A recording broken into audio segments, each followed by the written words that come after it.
What is going on? Welcome on into the channel. As promised, I told you once I get a handle on this game and I'm starting to play really well, I will put out my top 3 tips for you all, and hopefully that they will really turn your games around and really get you moving in a right area.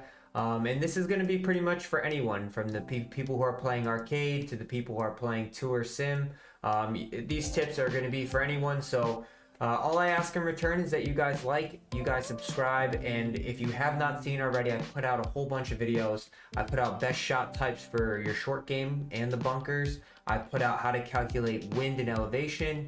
And then lastly, I just put out, like, does XP matter on the higher difficulties or not? So the videos are starting to really roll out. Definitely go check them out and let me know your feedback down below. If these things help, I love to hear some good stories. And if they don't help, then let me know. Maybe I'll find an alternative way to help you out as well. But let's dive right on into it. Don't forget to like and subscribe. So these are my tips on how you can have a better tempo, hit more consistently, and just be an all-around better player at this game. And the first tip that I actually have is going to be kind of like a combo. Might actually end up being like 3 or 4 tips, to be honest. But don't just settle in the settings of what your golfer's identity is going to be, right? So you can choose your swing animation and your swing style. There's a balance, there's an in to out, and there's a sweep. And you're gonna pick that in the beginning of this, but you really want to make sure that you test out these and really find out which one works for you, right? So for instance, this one is going to have a little bit of a shorter backswing. This one is going to be pretty even, and then this into out one is going to have a little bit of a longer backswing. So you really want to test those out and find out where you like to see your hands or the top of the backswing. And then secondly, you're definitely going to want to go into your swing style, right? I don't think ball trajectory, if you're having trouble stopping the ball, highly recommend putting it somewhere at the medium or high range. Don't put it at the low range because your ball's not going to stop. I play mine at medium. I prefer a fade shot shape, so that is what I like to do. And the one though that is most important is called fastest, your swing tempo. So I play all the way to the fastest because I prefer to be a fast player. I like to be aggressive from the top of the backswing down to the bottom of the backswing. So this might not work for you, but like test these out. The swing tempo will work better for what kind of player are you on, how hard and aggressive you want to be with your swing tempo. I like it to be as fast as I possibly can get it. So test these out before you even worry about anything. Find out which one works best for you. But I play balanced and I play fastest with a ball trajectory medium, and I like to hit fades because they have more spin. The ball can get stopped a lot faster. All right, so now let's dive, and you can test all of these things out in the challenges. All right, so here we are. We are on a hole, and I'm gonna show you exactly the tip. And you need to know 2 things. First off, always I like to have my arms locked on some sort of armrest. I think that is one of the most important tips that you can ever have, because if your arms are loose, your meters are gonna be loose. And this game actually has a really cool feature where if you do go offline right out of the gate, your controller starts to vibrate. So if you feel a vibration right out of the gate, just stop your swing. Let go of it, because it means you are way offline. You can see here. So if you ever feel a vibration right out of the gate, just stop your swing and try again. But a chair with armrests helps massively.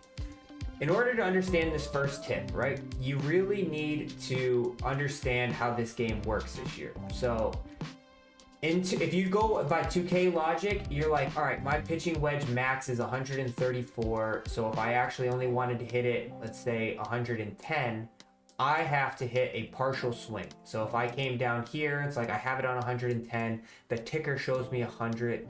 So I'm gonna hit the full shot, and it's gonna go to the, no. It's a different game, it's a different thing. You move the ticker wherever you want the 100% to be. So we moved it to 110, even though this pitching wedge can go 135. 100% for this club, there's 100% perfect right there. It goes 110, I was a little bit fast, so it carried a little bit, and we're going downhill. But you see the difference. Like your 100% swings are not going to be 135. It's going to be wherever you move this. So you need to know that. it goes where the ticker goes. So that ticker at the top, that little line at the top, is going to be the most important part. So knowing that, right? Knowing that, we need to find out where because I'm gonna call it exactly how it is. There's latency in this game. There's lag in this game. There's lag in the swing.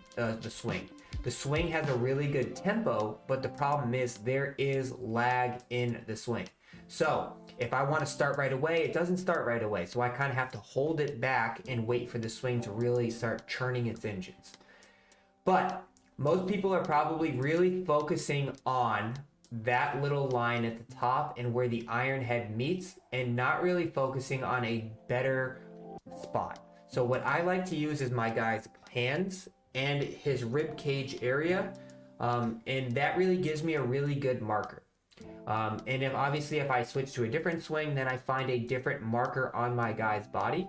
So for instance, when the iron head resets 100% here, my guy's hands are just above his bicep, just past or behind his rib cage. So I'll show you again here. My guy's hands are right there. That's at 100%.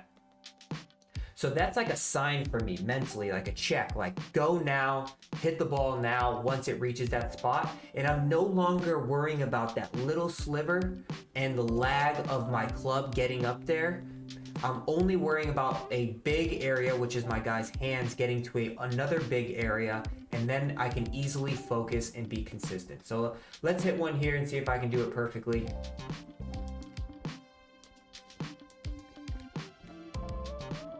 So a little underswing there because I jumped the gun, but it's still really good. And it was in a very close spot for that. So let's hit another one and let's see if I can be able, and I mean, let's be honest, this game is hard, and that's why it's pretty good, and not pretty good, but it's really good. It's because it's a little bit of a challenge. It's hard to get to those 100% swings all the time and consistent because it's not like a big area in which you can land it. You have a very small area to land it, so you have to be very precise with these things. So we're getting a little bit closer here, but that's 2%, but you can see these are very consistent swings. I'm pretty much right at my numbers, and I'm right there. Like 2% is not really that far off, and that one was 0.7%. So now I'm getting in the fluid of it, and but like these are all consistent. Like being within 1 or 2% is really where you want to be. Like, in all honesty, my best advice that I probably can give you is like, you can't live in the perfect world. You have to live in a small percentage. Try to keep it under 1% in both the fast category and the underswing overswing category. If you can do that, then you're in a really good spot. And all I'm doing is literally just focusing on my guy's bicep, and I've been hitting these consistent shots. Now, why am I underswinging it so much, right? You're probably like, well, you haven't hit a perfect one yet. I don't try. And this goes into a perfect segment into my number 2. I don't personally try to hit perfects, and I don't try to overswing it, especially with my irons. And why am I underswinging it? It's because I've already trained myself to underswing. Why is that? Because I found, at least personally for me, the ball stays a lot straighter and it is a lot more consistent if you underswing compared to overswing. When you overswing, the ball seems to go a lot more offline than it does if you underswing. And you get these hot balls that they just jump out. So for me, I like to always underswing shots. Like I said, I try to be under a certain 1% mark, but at the same time, I always think and have felt that the 1%, it stays under the wind. I mean, not the 1%, but the underswing. It stays under the wind better. It also doesn't spin out as much. And on top of that, because the more power you add to a shot, so like right there, that was like 0.3% overswing. And you saw how that ball just jumped. It just jumped out. So if I play this hole exactly how I should be playing it, so it's down 2, but the wind is pretty much canceling itself out. So this 50-degree approach shot should be perfect. Played a little bit of an underswing. Not too much though. and it's gonna spin back just a touch, and I'm putting in a really good spot there.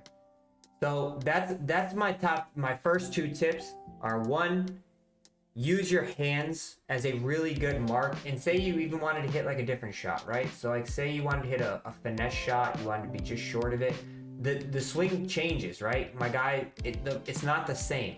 So now where the iron head meets, it's a little bit lower. Or if I wanted to hit a knockdown, let's see where the knockdown shot is. If I wanted to hit a knockdown pitching wedge, it's kind of in the same spot. It's a little bit sooner.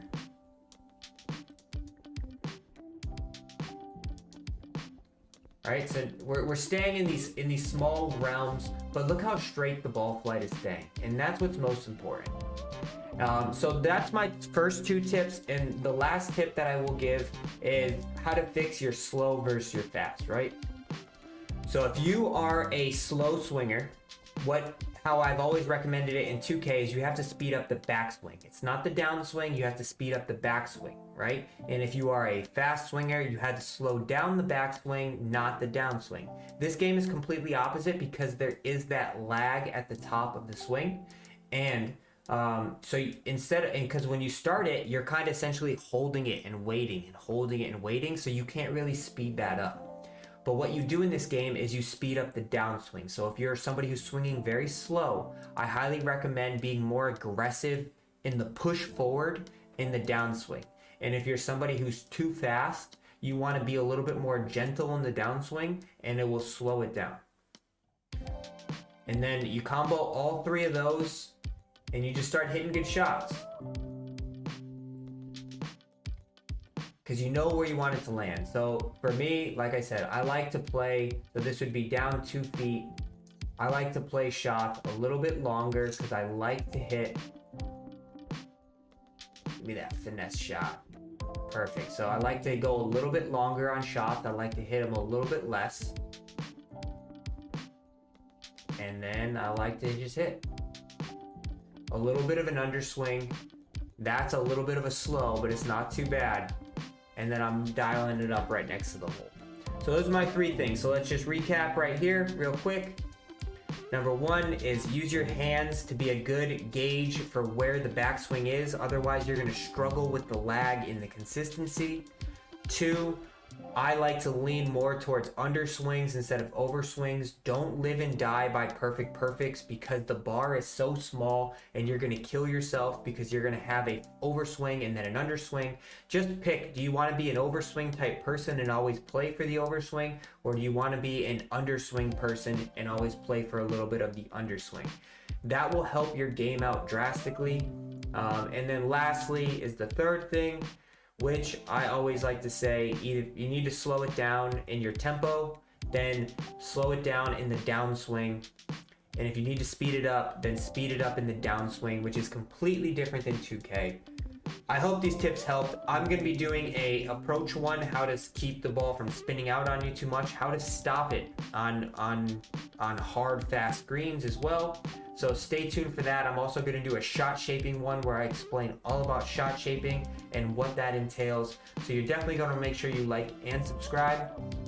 Outside of that, I hope this tip helps, or tips help, and let me know if they do or don't, and if not, then feel free to let me know and I'm happy to make more videos. Catch you all later. Thanks for watching.